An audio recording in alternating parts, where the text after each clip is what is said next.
Okay, so today's movie review is The Ghost of Frankenstein, and here's some behind the scenes details from this film. It from IMDb, it was reported that the rubber headpiece used for the Frankenstein monster makeup was very uncomfortable for Lon Chaney to wear. It sat directly on his forehead, and he constantly complained. Once he even asked for it to be removed, and angry and frustrated when no one listened, he ripped it off, and it tore a large gash on his forehead. And production of the film was stopped for a couple days after that incident. And so I thought that was pretty interesting. I mean, you could see here, because if you've seen other pictures of Lon Chaney Jr., he does not have a protruding forehead. I mean, no one really does, right? It's more of the Neanderthal look, right? But I just can't imagine how painful that must have been. Just rip all that out, all that glue and whatnot. Oh, man. So, yeah, it was definitely not a comfortable production for him. And so let's get into my thoughts on the plot. The plot, I gave it a 2 out of 5. I thought it was really bad. To me, this is kind of where the franchise of Frankenstein kind of goes downhill. The last one, Son of Frankenstein, 1939, was excellent, really good, much better plot, much better story. This one, if you compare it to Frankenstein Meets the Wolfman, House of Frankenstein, House of Dracula, with a lot of the same cast in all of those movies, it feels exactly the same as them. I think they made a formula and said, okay, let's just use it over and over and over and over again. And it's repetitive. It's not good. It's not good at all, especially when you compare it to the previous films. I mean, I'm not the biggest fan of Bride of Frankenstein, for example. I think it's a little overrated. I mean, she's only in it for what? A minute, if that, and she dies at the end? That's pretty lame. But, there were some really interesting stories there. These movies just feel so haphazardly done, and from what I remember from reading, this film was kind of the end of the major A units making the movies. After this, the monster movies became B movies, in the true sense of the word. And you could tell the production was super cheap. Again, it looks like they filmed on a studio lot, because they did. It didn't look really realistic at all. I mean, to be fair, the earlier ones did too, but they had the really cool set pieces, the cool lab and whatnot for Frankenstein, but that's totally missing here, and it's not a good plot. I had a hard time paying attention to it too. It was a very big disappointment, because I really like the other ones. Like I was mentioning, 2 and, or I guess 3 and 1, they're really good movies with Boris Karloff. I think once he's gone, they just are not good anymore. So that's why I gave it a 2 out of 5. So let's move on to the acting. So the acting, while it's not Boris Karloff, and that's a huge red flag, it should be, I thought Lon Chaney Jr. did just fine. He did just fine as the monster. He's pretty menacing, He's tall, but it seems he's a little bit shorter than Boris Karloff. Boris Karloff seemed really, really tall. Let's see. Bela Lugosi's Igor was fine.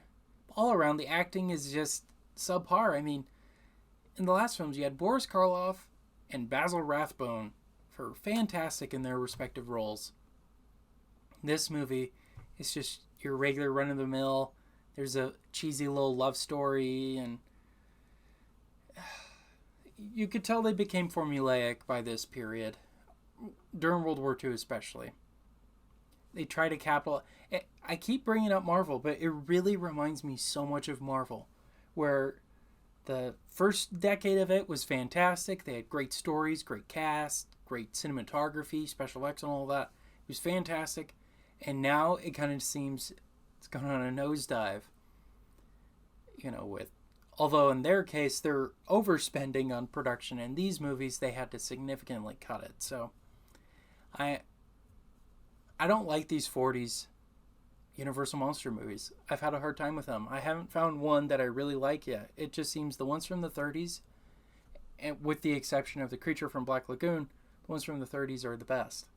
So I would say steer clear of the sequels. But I haven't seen them all, so I can't make that full assessment. But Anyways, acting, 3 out of 5. Okay, directing. My buddy Erle C. Kenton, who did House of Dracula and House of Frankenstein as well. 2 out of 5. It's the same story over and over and over again. And I think it was his idea. I'm not trying to make him an arch nemesis. I'm sure he was doing just what the studio told him to do. But my goodness, I don't understand.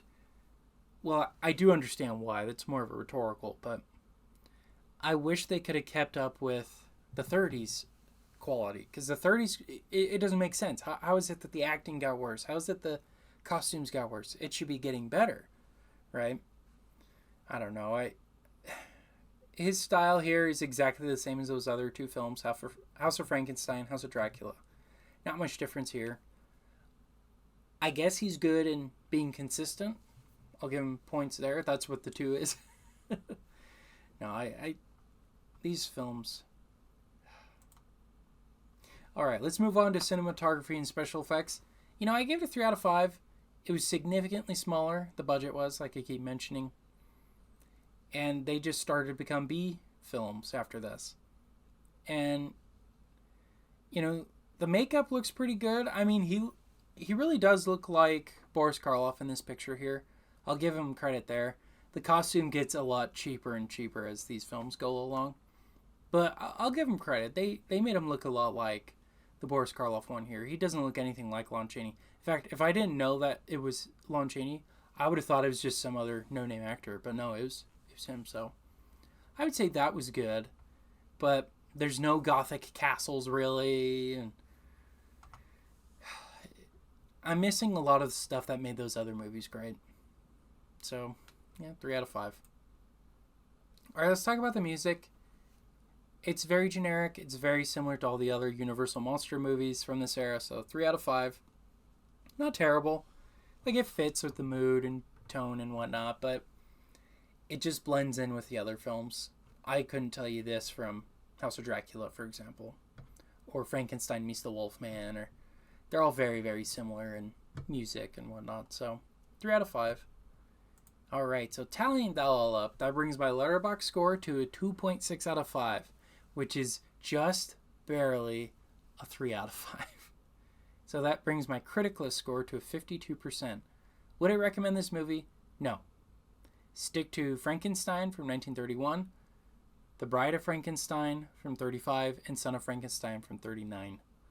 They're the best in the Frankenstein series. I haven't liked any of the ones past then, so I don't recommend watching any of the ones past Son of Frankenstein, at least for the Frankenstein series. I haven't seen all of the other ones yet.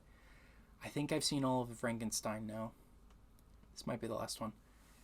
The reason why it's kind of a little weird and out of order is because I'm actually following the back of my Universal Monster collection, and that has all the movies in like theatrical order and whatnot. And then when you pull out the case, it tells you what the films are chronologically not chronologically, but when they were released for each of the monsters. And so there's a lot of overlap because they did a lot of crossover movies. But at any rate, no, do not watch this movie. Do not waste your time with it. I'd only watch it after watching the other 3 good ones first, just so you can get an idea. But if you're starting out in the Universal, don't start out there. Start out with the better ones. All right, well, those are my thoughts on the Ghost of Frankenstein from 1942. Yep, 42. And thank you so much for listening and watching to today's movie review.